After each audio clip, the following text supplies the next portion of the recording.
Alexander III of Macedon was born in 356 BC in Pella, the capital of the Macedonian kingdom. His father, King Philip II, was a formidable ruler who transformed Macedonia from a weak peripheral state into a major Hellenic power.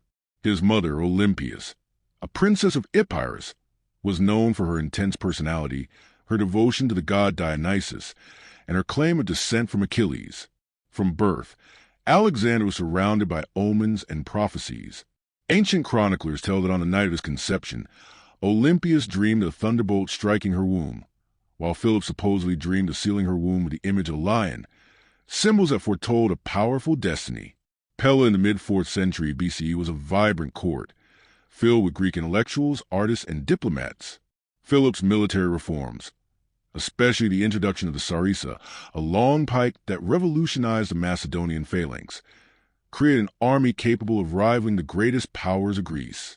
Young Alexander grew up in this atmosphere of ambition and innovation. From childhood, Alexander showed precocious intelligence and pride. Anecdotes abound. At 12, he tamed a wild stallion Bucephalus, impressing Philip so much that the king declared, "Macedonia is too small for you, my son. Seek a kingdom equal to your ambition." His education was entrusted to philosopher Aristotle at Mysa, where Alexander studied philosophy, science, medicine, and ethics.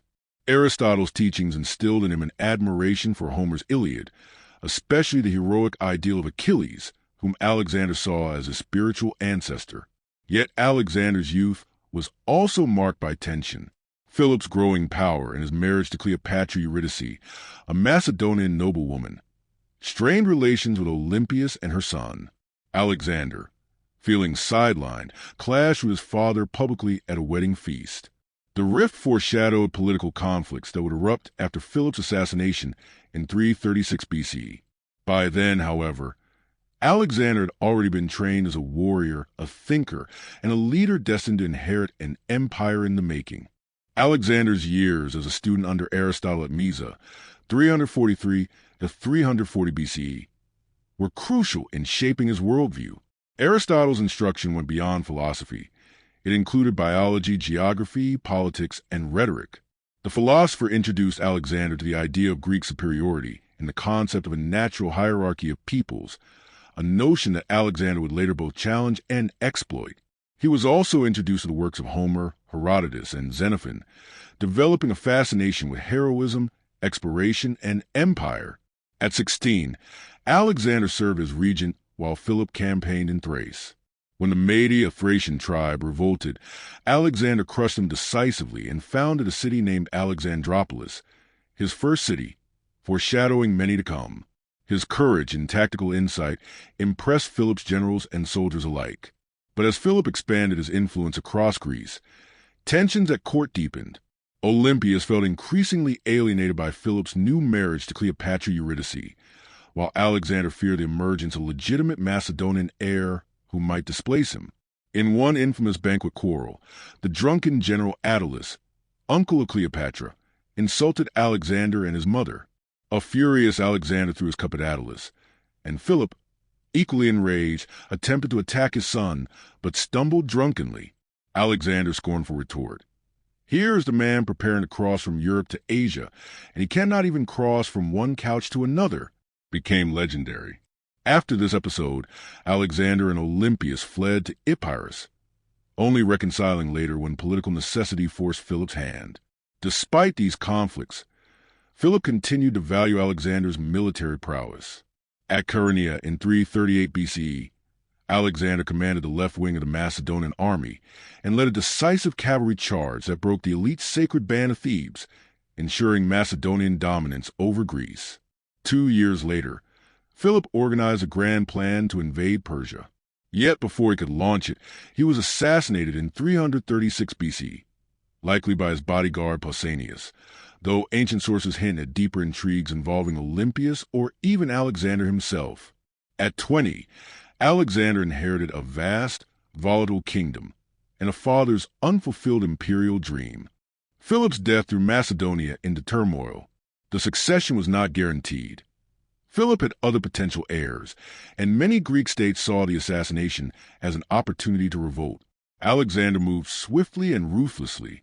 Supported by the experienced general Antipater and his close friend Parmenion, he was proclaimed king of Macedon and hegemon of Greece by the army at Aegae. Almost immediately, rebellions erupted. In Illyria and Thrace, tribes sought independence. In Thebes and Athens, rumors spread that Alexander's rule was weak.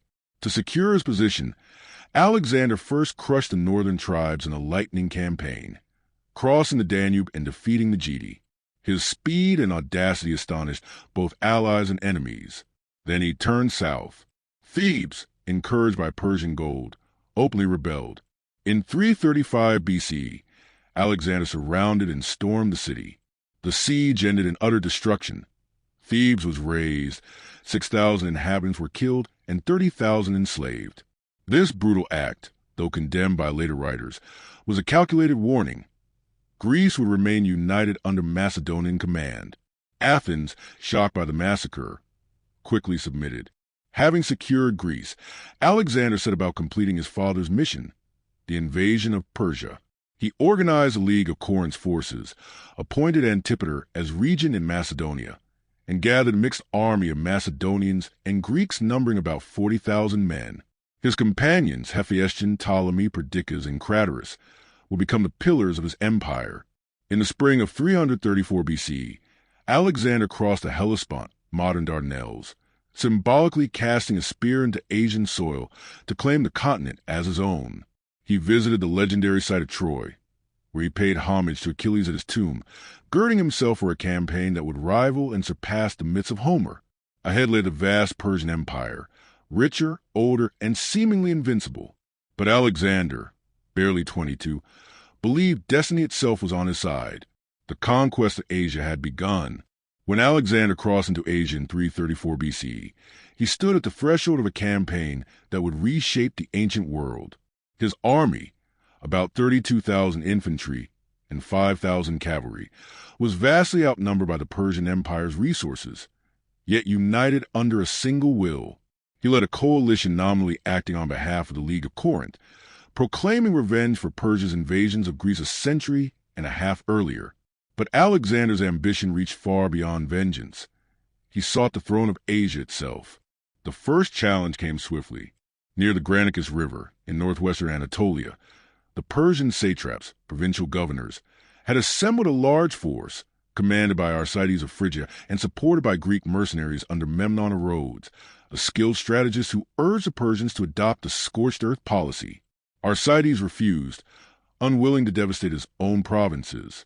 This error would cost Persia dearly. Alexander's army approached the Granicus in May. Against the advice of his general Parmenion, who urged waiting until morning, Alexander chose to attack immediately. Seeking to seize the initiative, leading the companion cavalry personally, he charged across the river under a hail of missiles. His audacity nearly proved fatal. A Persian noble named Spithridates struck him with a blow that could have killed him had not Clitus the Black intervened, cutting down the attacker. After the victory, Alexander sent 300 suit of armor to Athens as an offering to Athena, inscribed, "Alexander, son of Philip and the Greeks, except the Lacedaemonians, from barbarians who dwell in Asia." It was both a dedication and a declaration. The conquest of Asia had begun, and Alexander claimed to fight as the avenger and champion of Hellas. His next months were spent liberating, or conquering, the Greek cities of Asia Minor. Ephesus, Sardis, and Miletus surrendered or were taken by siege. Wherever possible, Alexander replaced tyrants with democratic governments, appealing to Greek ideals of freedom while consolidating his control. The Persians retreated eastward. In less than a year, Alexander had secured the western coast of Asia Minor. Yet the great king Darius III was finally preparing to face him in person. By 333 BCE, Alexander had pushed deep into Asia Minor. He marched through Cilicia, crossing the Taurus Mountains, and halted at Tarsus, where he fell dangerously ill, perhaps from bathing in the cold waters of the Cydnus River after a long march. His physician, Philip of Acarnania, treated him with a risky potion. According to legend, when Alexander received a letter warning him that Philip had been bribed to poison him, he drank the medicine while handing the letter to his doctor, showing complete trust. He recovered rapidly, an event that became part of his legend. Meanwhile, Darius III Codomanus, the Persian king, advanced north with a massive army. Ancient sources give impossibly large numbers, but likely around 100,000 men. Through a surprising maneuver, Darius crossed the mountains and took position behind Alexander, cutting off his supply line. The two forces met near the small town of Issus in November 333 BCE. The battlefield was narrow, wedged between the mountains and the sea, terrain that neutralized Darius's numerical advantage. Alexander, seizing the moment, arranged his forces with the phalanx in the center and the companions on the right. As Darius advanced, his side chariots faltered on rough ground. Then Alexander led a wedge-shaped cavalry charge directly toward the Persian center. In the chaos, Darius lost his nerve. Seeing the king's royal chariot turn in retreat, the Persian army broke. The rout was catastrophic. Darius escaped narrowly, but his camp and his family fell into Macedonian hands. Alexander captured Darius's mother, wife, and daughters, treating them with great respect. His chivalry impressed even his enemies. According to Arrian, he reassured Darius's mother that her son still lived and that she would be honored as a queen. The victory at Issus made Alexander master of the eastern Mediterranean. Persia's navy, relying on coastal bases, was now threatened. Rather than pursue Darius immediately, Alexander turned south to secure the Phoenician ports, vital to prevent any Persian counterattack from the sea. His next targets, Tyre and Egypt, where he would cement both military and divine authority. Issus was not merely a battle. It was the first great confrontation between East and West in Alexander's campaign, a duel between two kings that revealed the stark contrast between the disciplined audacity of Macedonia and the faltering grandeur of Persia. After Issus, Alexander marched along the Phoenician coast, determined to eliminate Persian naval strongholds. Most cities surrendered, except Tyre, the greatest of them all. Built partly on an island half a mile offshore, Tyre seemed impregnable. When its leaders refused Alexander's demand to enter and sacrifice at their temple of Melkart, whom the Greeks identified with Heracles, he laid siege to the city. For 7 months, Alexander's engineers constructed a causeway from the mainland to the island, using debris, timber, and stones. The Tyrians fought fiercely, burning siege towers and attacking from the sea. Finally, in July 332 BC, Macedonian ships broke through. The city fell after brutal street fighting. Tyre was sacked. Some 8,000 were killed and 30,000 enslaved. Though ruthless, the fall of Tyre eliminated Persia's last major naval base in the west. From there, Alexander turned toward Egypt, entering as a liberator. The Persians, long despised for their heavy-handed rule, offered little resistance. The Egyptian priests welcomed Alexander as a savior and hailed him as a legitimate pharaoh. In Memphis, he was crowned with the double crown of Upper and Lower Egypt, formally becoming king. During his stay, Alexander founded one of his greatest legacies. The city of Alexandria, strategically located between the Mediterranean and Lake Mareotis. Designed by the Greek architect Dinocrates, it would become the greatest city of the Hellenistic world, a beacon of trade, culture, and learning for centuries. Eager to legitimize his divine status, Alexander then journeyed into the Libyan desert to consult the oracle of Monius at Siwa Oasis. Few details of the encounter survive, but ancient accounts agree that the oracle greeted him as son of Zeus Ammon. Alexander never revealed exactly what was said, yet from this moment onward, he increasingly regarded himself as divinely chosen. By the spring of 331 BCE, Egypt was pacified, the Persian navy destroyed, and the Western Empire secured. Alexander now turned east again, toward the heart of Persia itself. Ahead lay the titanic confrontation that would decide the fate of Asia, the Battle of Gaugamela. By the summer of 331 BCE, Alexander had completed the conquest of Egypt and turned his gaze eastward once more. His next objective was nothing less than the heart of the Persian Empire itself. Darius III, determined to avenge the humiliation of Issus, had assembled a massive army. Ancient sources claim over 1 million men, though modern estimates suggest around 200,000, including elite cavalry, chariots, and war elephants newly brought from India. The decisive confrontation took place on October 1st, 331 BCE, near the village of Gaugamela, on the plain of Assyria, modern-day northern Iraq. Darius chose the battlefield carefully. He had the terrain leveled to favor his chariots and numbers. Alexander, facing overwhelming odds, relied on discipline, maneuver, and his unshakable faith in tactical superiority. The Macedonian army, around 47,000 men, was vastly smaller, yet composed of veterans hardened by years of campaigning.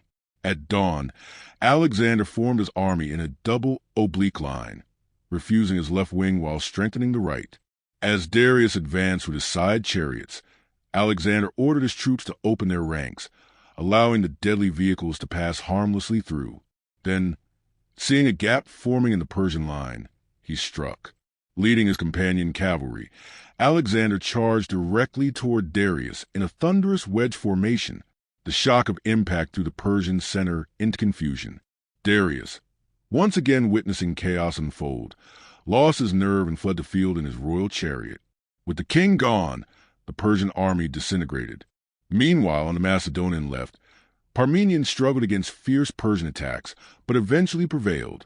Alexander, learning that his left was in danger, halted his pursuit of Darius to assist his comrade, an act that demonstrated both loyalty and prudence. When the dust settled, tens of thousands of Persians lay dead, while Macedonian losses were minimal. The Battle of Gaugamela sealed the fate of the Achaemenid Empire. Alexander entered Babylon as a conqueror, but unlike many conquerors before him, he showed clemency.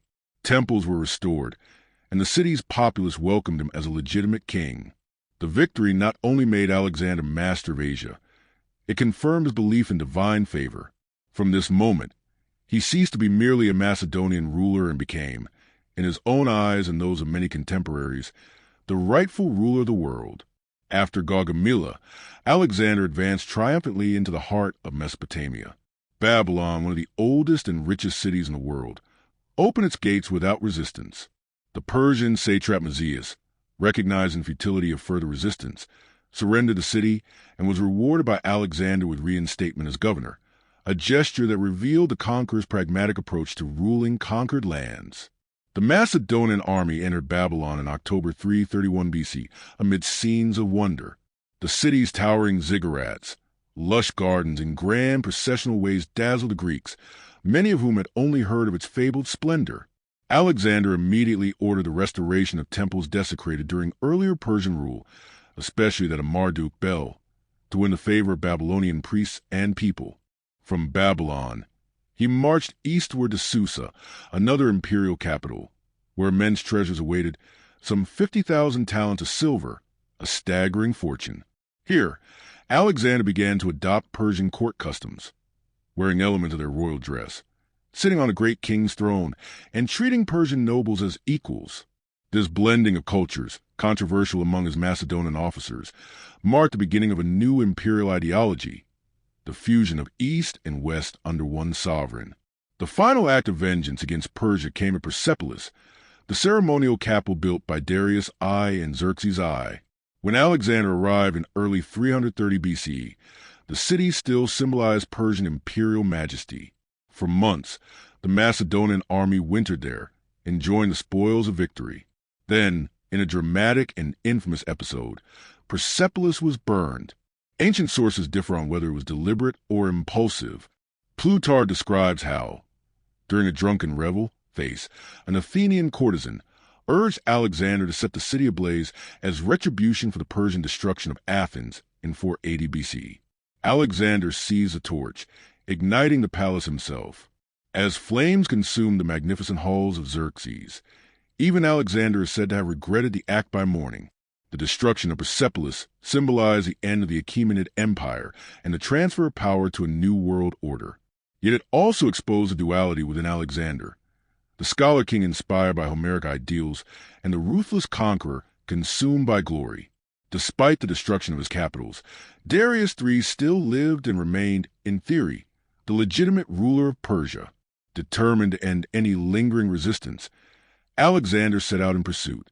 His campaign through the Iranian highlands was one of the most grueling of his career. He crossed treacherous mountain passes and deserts, constantly in motion, chasing rumors of the fleeing king's location. Darius's authority was collapsing, His own satraps, Bessus of Bactria and the Barzanes, plotted against him. Seeing no hope of victory, they seized Darius, intending to use him as a bargaining chip. Alexander's forces closed in rapidly. In the summer of 330 BCE, near the Caspian Gates, modern Iran, Bessus and his conspirators, realizing Alexander was near, decided to abandon Darius. Before fleeing eastward, they stabbed the king and left him mortally wounded. When Alexander's advance guard arrived, they found Darius dying in a wagon, pierced by his own men's spears. According to Curtius Rufus, Alexander covered the dying king with his own cloak, expressing sorrow and reverence for his fallen rival. Darius reportedly thanked him and urged him to care for his family, a final act of dignity amid defeat. Alexander sent Darius's body to Persepolis for a royal burial, honoring him as the last of the Achaemenid kings. He then proclaimed himself king of Asia, adopting the mantle of Persian kingship. However, his campaign was far from over. To secure his claim, he resolved to hunt down Bessus, who now declared himself Artaxerxes V, and to conquer the eastern satrapies. Thus began a long and perilous march into Bactria and Sogdiana, where Alexander would face new enemies, cultural challenges, and the growing tensions within his own ranks. The conquest of Persia was complete, but the transformation of Alexander, from king to legend, had only begun. With Darius III dead, Alexander's dominion stretched from Greece to Persia. Yet the empire was not secure. To the far northeast lay Bactria and Sogdiana, modern Afghanistan, Uzbekistan, and Tajikistan, lands of fierce tribes and rugged mountains. There Bessus, Darius's betrayer, had proclaimed himself Artaxerxes V, claiming the Persian throne. Alexander resolved to hunt him down and avenge Darius's death, both as an act of justice and a means to legitimize his rule. In the spring of 329 BCE, the Macedonian army crossed the Hindu Kush through the perilous Kawak Pass, enduring freezing winds, hunger, and exhaustion. Many soldiers perished in the crossing, yet Alexander's resolve never faltered. He reached Bactria and captured Bessus's capital, Bactra, Balkh. Local satraps, weary of Bessus's arrogance, betrayed him to Alexander. Bessus was sent to Ecbatana, where he was executed in the Persian manner, his nose and ears cut off before being crucified. However, victory did not bring peace. The region's fiercely independent tribes, Sogdians and Massagetæ, resisted foreign domination. Alexander founded a series of fortresses and cities to secure his hold, including Alexandria Escate, the furthest Alexandria, on the Jaxartes River, modern Sirdaria. It marked the northeastern frontier of his empire. In Sogdiana, resistance coalesced around a nobleman named Spitamenes, who waged a brilliant guerrilla war, ambushing Macedonian garrisons and vanishing into the steppe. Alexander's forces, accustomed to set battles, found the hit-and-run tactics maddening. The campaign devolved into endless marches, sieges, and reprisals. To maintain control, Alexander established colonies of Greek veterans and married local women to officers, seeking to integrate conquerors and conquered. It was during this period that Alexander's leadership began to change. The hardships of Central Asia hardened him, but also made him more autocratic. He adopted Persian customs more openly, expecting his men to prostrate themselves in the court ritual known as proskynesis, a gesture the Greeks viewed as reserved for gods, not mortals. Murmurs of discontent spread among the Macedonians, who feared their king was becoming more Persian than Greek. Despite such tensions, Alexander pressed onward. The frontier campaign in Bactria and Sogdiana would last nearly 3 years, testing the endurance and loyalty of his army, and transforming Alexander from a conquering general into an imperial ruler over diverse peoples. During his Central Asian campaign, Alexander confronted the combined forces of the Sogdian nobles, including the powerful chieftain Oxyartes, whose stronghold, the Sogdian Rock, was considered impregnable. Rising sheer from the cliffs near the modern border of Afghanistan and Tajikistan, it was thought no army could reach it. When Alexander demanded their surrender, the defenders mocked him, saying he would need men who can fly. Undeterred, Alexander called for volunteers to climb the cliffs at night using tent pegs and ropes. About 300 soldiers succeeded in scaling the precipice, appearing at dawn above the fortress. Astonished by what seemed a miracle, the defenders surrendered. Among the captives was Roxana, Oxyartes' daughter, famed for her beauty and intelligence. Ancient sources differ on whether Alexander fell in love at first sight or married her for political reasons. In truth, it was likely both. By marrying Roxana, he secured the loyalty of the Bactrian nobility and symbolically united Macedonian and Persian bloodlines. The wedding was conducted according to local customs, blending Greek and Persian rites. To his officers, the union was controversial. Many disapproved of a barbarian bride, but Alexander's decision foreshadowed his vision of a cosmopolitan empire where East and West were joined through shared culture and kinship. Roxana proved a devoted companion throughout Alexander's later campaigns. Her presence humanized the conqueror, though it also provoked jealousy among some Macedonian nobles. Their marriage produced one posthumous child, Alexander IV, who would be born after the king's death and become a tragic figure in the ensuing wars of succession. While Alexander celebrated his marriage, unrest still simmered. Spitamenes, the Sogdian rebel, continued to harass Macedonian positions, forcing the king to abandon any notion of rest. Yet the conquest of the Sogdian rock had given Alexander a symbolic triumph. It demonstrated not only his military genius, but also his determination to subdue even nature itself. By 327 BCE, Alexander's attention turned southward. His next goal lay beyond the Hindu Kush, the rich and mysterious lands of India, known to the Greeks through legend and trade. The conqueror, who had already claimed half the known world, was now drawn toward the farthest frontiers of imagination. Though Alexander had married Roxana and captured Bactria, the resistance led by Spitamenes continued to threaten his empire's eastern flank.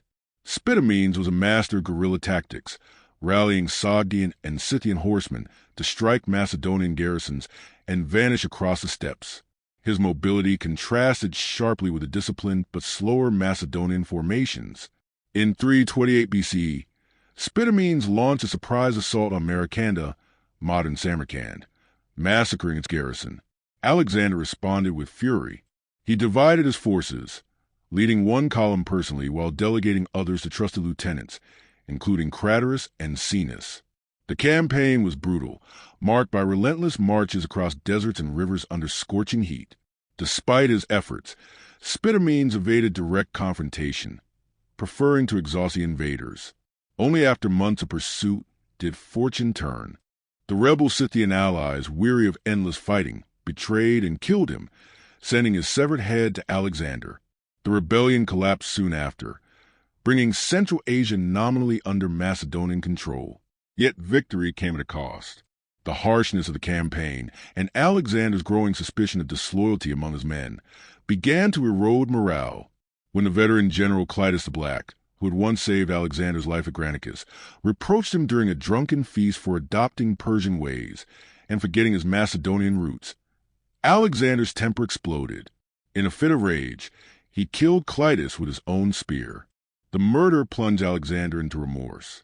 He shut himself in his tent for days, refusing food or water, mourning the death of a man who had been both friend and protector. The incident revealed the increasing strain of absolute power on the young king. His men began to whisper that their leader, once the hero of Greece, was becoming a tyrant. Nevertheless, Alexander's authority remained unchallenged. By the end of 328 BCE, he had pacified Bactria and Sogdiana and founded new cities to secure the frontier. The easternmost reaches of his empire now stretched to the Jaxartes River, beyond which lay India, the next and final stage of his conquests. The restless conqueror, driven by ambition and perhaps by destiny itself, prepared to march once again. Ahead lay the Indus Valley, the mighty Hydaspes River, and one of the most challenging campaigns of his career, his encounter with King Porus of India.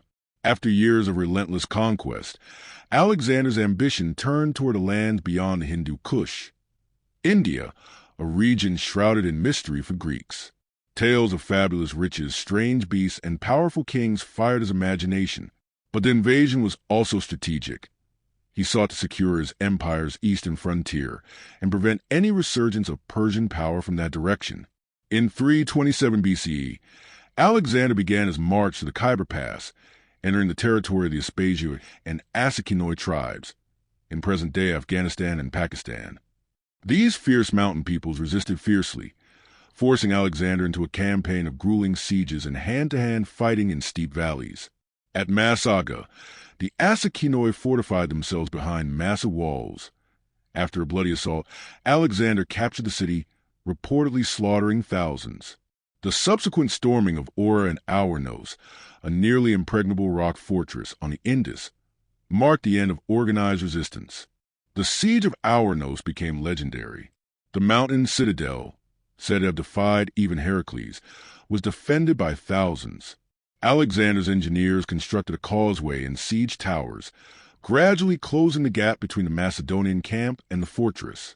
When his troops finally breached the walls, the defenders fled in panic. The conquest of Aurnos secured Alexander's passage into the Punjab and symbolizes victory over both man and myth.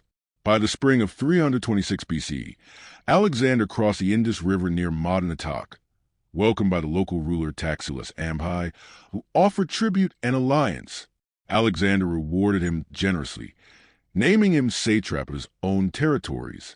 The next obstacle lay further east. Porus, the proud king of Parava, who ruled the lands between the Jhelum, Hydaspes, and Chenab, Acis rivers. Porus refused submission, preparing his forces to meet the invaders in open battle. The stage was set for one of Alexander's greatest and most difficult victories, the Battle of the Hydaspes, where the conqueror would meet not just another army, but a rival worthy of his courage and genius. The Battle of the Hydaspes in May 326 BC was unlike any Alexander had fought before. Facing him was Porus, a towering man said to stand over 2 meters tall, commanding a formidable army that included 200 war elephants, thousands of infantry, and chariots.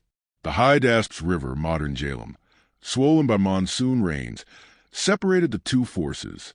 Porus guarded every ford, confident that the river itself would shield him, but Alexander, master of deception, devised a daring plan. Under cover of thunderstorm, he led a picked force of cavalry and light troops upstream by night, crossing the river in silence on inflated hides and boats. At dawn, Porus was stunned to find the Macedonians attacking from his flank. Porus reacted swiftly, wheeling his elephants and cavalry into battle formation. The clash that followed was brutal and chaotic. The elephants trampled men and horses, their tusks fitted with iron spikes. The Macedonian phalanx struggled to maintain order, while the companion cavalry struck at Porus's flanks. Alexander himself fought in the thick of the battle, directing maneuvers with unmatched precision. The turning point came when Alexander's cavalry enveloped Porus's army from behind. Hemmed in by their own elephants, the Indian soldiers could not maneuver. As the beasts panicked and trampled friend and foe alike, Porus's lines crumbled. Wounded and exhausted, Porus fought to the end until captured. When brought before Alexander, he was asked how he wished to be treated. Porus replied proudly, "As a king treats a king." Impressed by his bravery and dignity, Alexander not only spared him but restored his kingdom, even enlarging it. This act of magnanimity became legendary, symbolizing Alexander's chivalry toward a worthy foe. In honor of the victory, Alexander founded 2 cities, Nicaea of Victory, on one bank of the Hydaspes and Bucephala on the other, named after his beloved horse Bucephalus, who died from wounds sustained in the battle. The loss of Bucephalus deeply affected Alexander. The horse had carried him from youth through every conquest. His burial marked the end of an era of triumphs. The Battle of the Hydaspes represented the zenith of Alexander's military career. He had conquered the last great independent power in his path, yet the cost was high. His men, weary and far from home, began to question how much farther they could follow their king. Following his victory over Porus, Alexander continued eastward, intent on reaching the Ganges River and perhaps the Eastern Ocean described in Greek geography. He marched through the Punjab, forging alliances and subduing rebellious cities.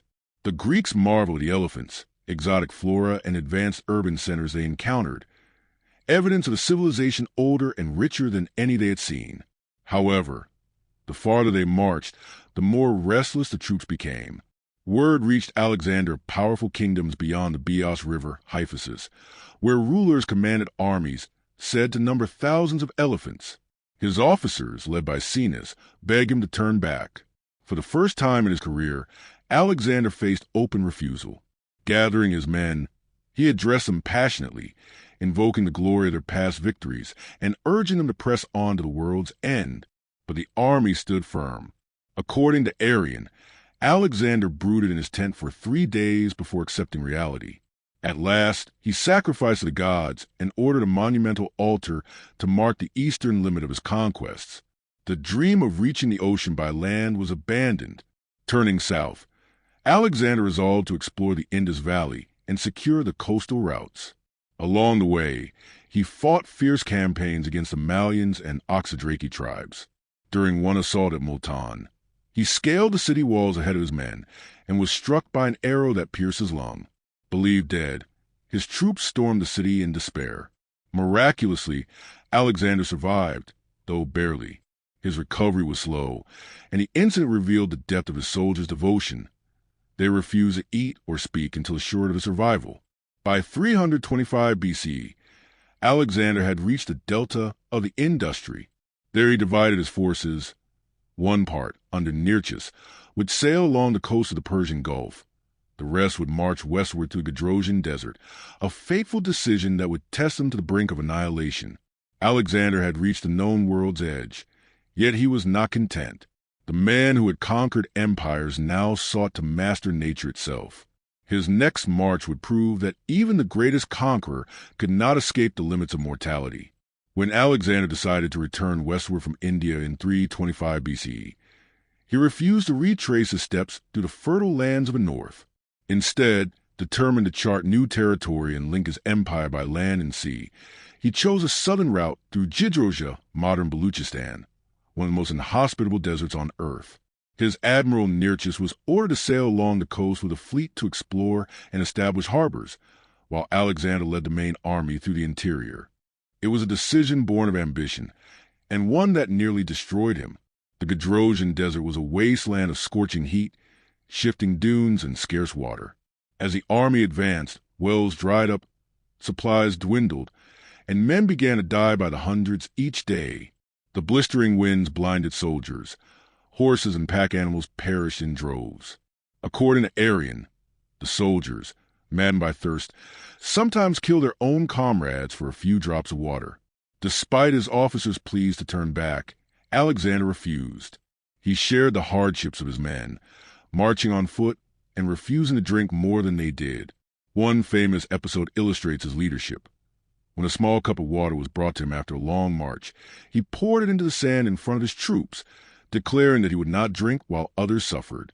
The gesture rekindled morale, but it could not lessen the suffering. For 60 days the army staggered through the desert, losing perhaps 3/4 of its numbers. When they finally emerged into fertile Carmania, emaciated and half dead, the survivors wept with relief. Alexander, though physically weakened, celebrated with a grand procession to mark the end of the ordeal. In Carmania, he reunited with Nearchus, whose voyage along the Macrian coast had succeeded against all odds. The Gedrosian March became a symbol of both Alexander's endurance and hubris. He had achieved his goal of linking his conquest by land and sea, but at a cost that shocked even his veterans. The desert had claimed more Macedonians than any Persian army ever had. Yet to Alexander, the march proved his invincibility. He had conquered not only empires, but nature itself. After the horrors of Gedrosia, Alexander entered Persia proper in 324 BC as both conqueror and monarch. He was now undisputed ruler of the greatest empire the world had ever seen. Yet the man who returned from India was not the same as the youthful king who had crossed the Hellespont a decade earlier. Hardened, increasingly autocratic, and convinced of his divine destiny, Alexander sought to reshape his empire and his army according to his vision of universal kingship. In Susa, he staged a grand spectacle known as the Susa Weddings, meant to unite Macedonian and Persian elites. He and Hephaestion married daughters of Darius III, while 80 of his officers wed noble Persian women. The marriages were celebrated with lavish feasts and music, symbolizing the fusion of East and West. Alexander personally paid dowries and ordered Persian children to be trained in Greek language and culture. At the same time, he began integrating Persians into his army. He trained 30,000 Persian youths, known as the Epigoni, in Macedonian tactics, planning to blend them with his veterans. To his mind, this was the future of empire, a mixed, loyal force under one ruler. But many Macedonians saw it as betrayal. They resented seeing foreigners armed and treated as equals. Alexander's sense of grandeur grew as well. He demanded proskynesis, the Persian act of prostration before the king, even from his Greek companions. Though few complied, the custom revealed his growing self-image as a divine monarch rather than a mortal general. He also began wearing Persian robes and a diadem, blurring cultural lines in a way that alienated many of his countrymen. The lavishness of the Persian court contrasted sharply with the exhaustion of his men. To reward them, Alexander canceled debts, held vast feasts, and organized athletic and musical contests. Yet beneath the celebrations simmered tension. The soldiers who had followed him for years through deserts and across empires began to feel replaced and forgotten. When Hephaestion, Alexander's closest friend and confidant, died suddenly at Ecbatana in late 324 BC, the king was inconsolable. His grief was so profound that he ordered a national mourning throughout the empire. Hephaestion was cremated with divine honors, and Alexander sought to deify him, an act that shocked his followers. The conqueror of the world now seemed enslaved by his own passions and his vision of immortality. In the summer of 324 BCE, Alexander marched north to Opus, near Babylon, where he gathered his troops for a major announcement. He intended to send home the older Macedonian veterans, replacing them with his new Persian soldiers, the Epigoni. He expected gratitude. Instead, he was met with open rebellion. The Macedonians, who had fought beside him for a decade, believed they were being cast aside for foreigners. They shouted insults, demanding that Alexander dismiss them all and fight his next battles with his father. Enraged, Alexander leapt from his throne, ordering the ringleaders executed and the army disbanded. He withdrew into his tent, refusing to see anyone. Days passed in silence until the soldiers, stricken with remorse, came unarmed to his tent, begging forgiveness. Alexander emerged, tears in his eyes, and reconciled with them in a dramatic display of unity. He hosted a great banquet where Macedonians and Persians dined together, symbolizing the fusion of East and West, the dream he had pursued for years. From Opus, Alexander moved to Babylon, now the capital of his empire. There, he planned new campaigns, an invasion of Arabia, the exploration of the Persian Gulf, and the consolidation of his dominion. But his health was faltering, worn down by years of war wounds and endless ambition. By this time, Alexander had become almost mythic in the eyes of his subjects. To the Greeks, he was a hero in the mold of Achilles. To the Persians, a king of kings. To others, a demigod favored by Zeus Ammon. Yet his army, weary and homesick, wondered whether the gods had not already demanded too much from their mortal king. In the spring of 323 BCE, Alexander entered Babylon for the last time. He was only 32 years old, but the world he had forged trembled on the edge of both glory and disaster. In the spring of 323 BCE, Alexander returned to Babylon, the heart of his vast empire.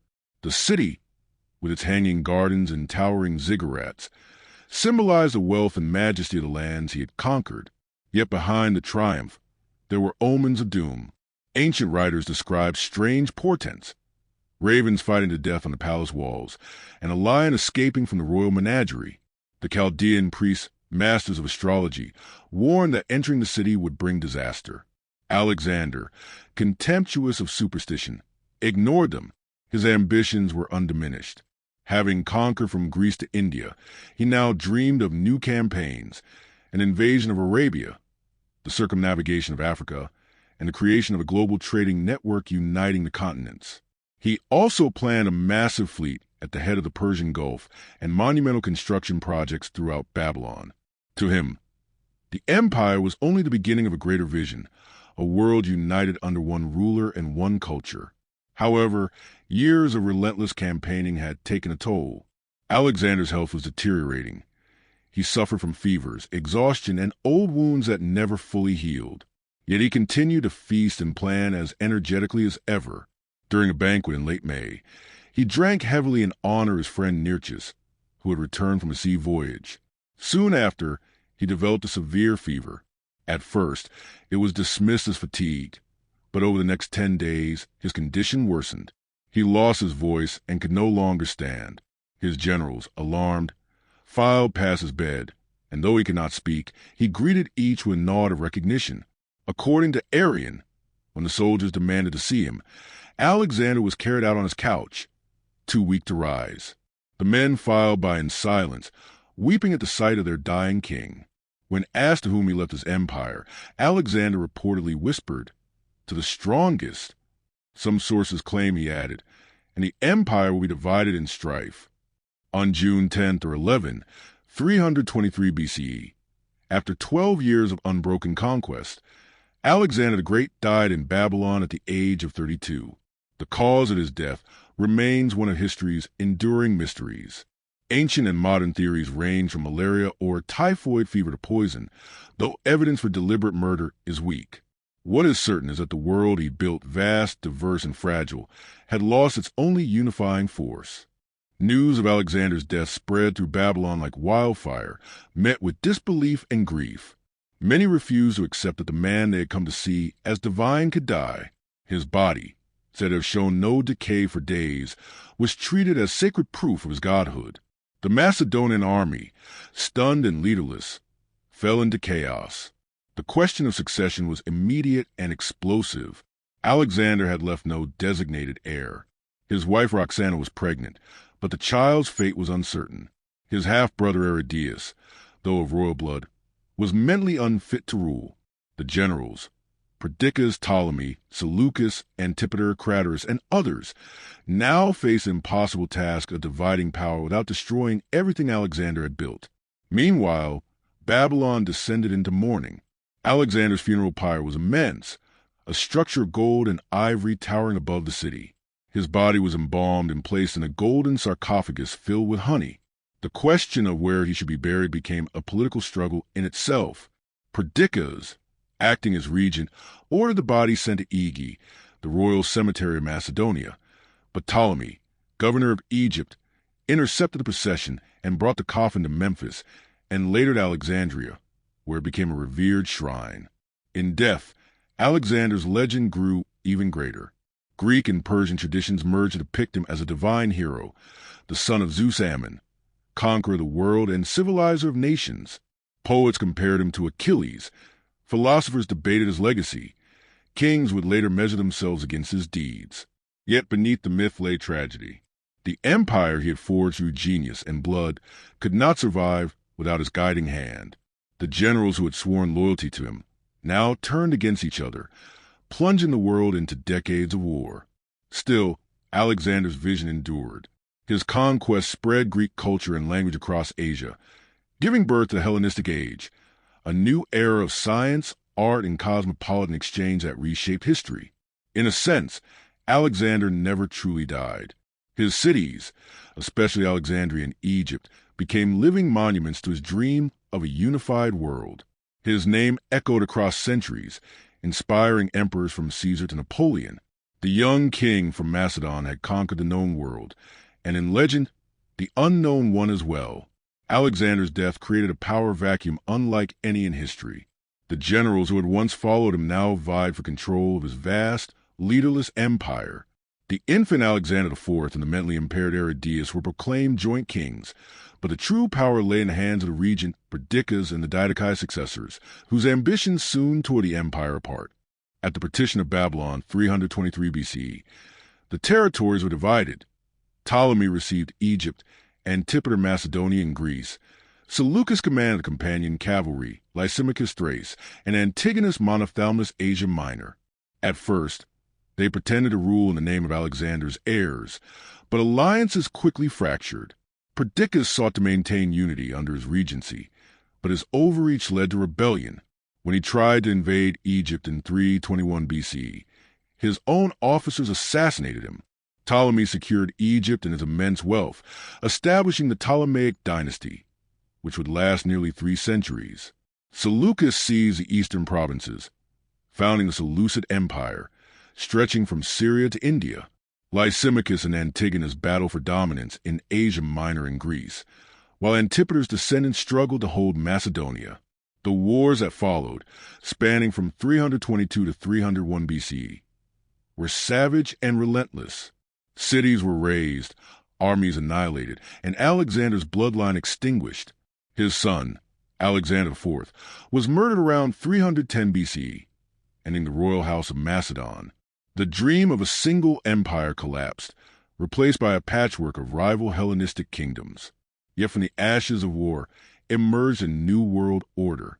The successors founded dynasties that blended Greek and Eastern traditions, spreading Hellenistic civilization across 3 continents.